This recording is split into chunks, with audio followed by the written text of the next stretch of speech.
ஸ்ரீ குருப்யோ நமக. 108 days ancient yoga சேலஞ்சில் இன்னைக்கு நம்ம பார்க்க போகிறது அஷ்டாங்க யோகத்தில் யமத்தில் பிரம்மச்சரியாவோட கண்டினியூவேஷன். பதஞ்சலி யோக சுத்ரால சாதன பாதத்தில் வர்சஸ் 38ல் பிரம்மச்சரிய பிரதிஷ்டாயாம் வீரிய லாபகன்னு சொல்லியிருப்பாரு பதஞ்சலி முனிவர்.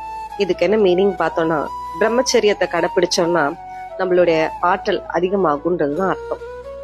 பிரம்மச்சரியத்தை பத்தி திருவள்ளுவர் திருக்குறள்ல மெய் உணர்தல் என்ற அதிகாரத்துல 355வது குறள்ல எப்பொருள் எத்தன்மையத்த ஆயினும் அப்பொருள் மெய்ப்பொருள் காண்பது அறிவுன்னு சொல்லியிருப்பாரு திருவள்ளுவர். இதுக்கு என்ன மீனிங் பார்த்தோம்னா, எந்த ஒரு பொருள் மேலேயும் அதோட வெளி தோற்றத்தை பார்த்து மயங்காம, அதோட அழகுக்கு ஆசைப்படாம, அதோட உண்மையான மெய்ப்பொருள், அதாவது எல்லா உடலுக்குள்ளேயும் இருக்குது அந்த ஜீவாத்மா மெய்ப்பொருளை மட்டும் அறிவதுதான் உண்மையான அறிவுன்னு சொல்றாரு திருவள்ளுவர்.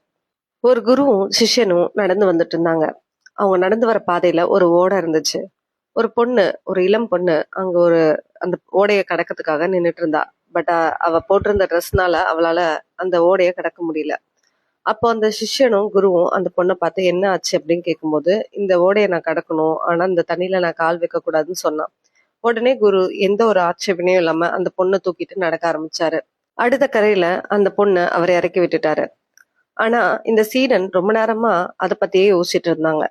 ஏன்னா பிரம்மச்சரியத்தை பத்தி சொல்லி கொடுத்த குரு ஒரு பொண்ணை எப்படி தொட்டு தூக்கலாம், அது தப்பாச்சே அப்படின்ற எண்ணம் அவன் மனசுக்குள்ள ஓடிக்கிட்டே இருந்தது.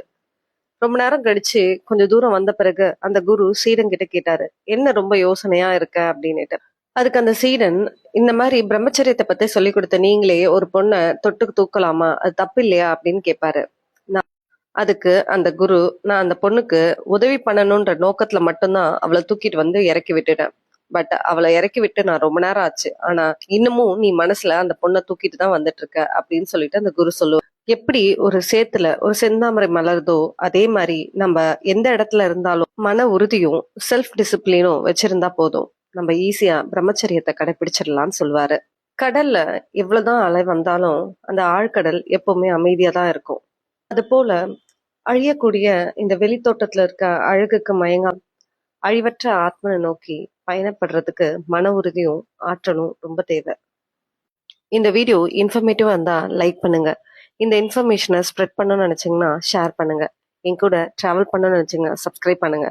த ரியல் ஏன்ஷியன் யோகாவை ஃபாலோ பண்ணுங்க. அன்டில் தென், பவத்து சர்வமங்கலம். நன்றி, வணக்கம்.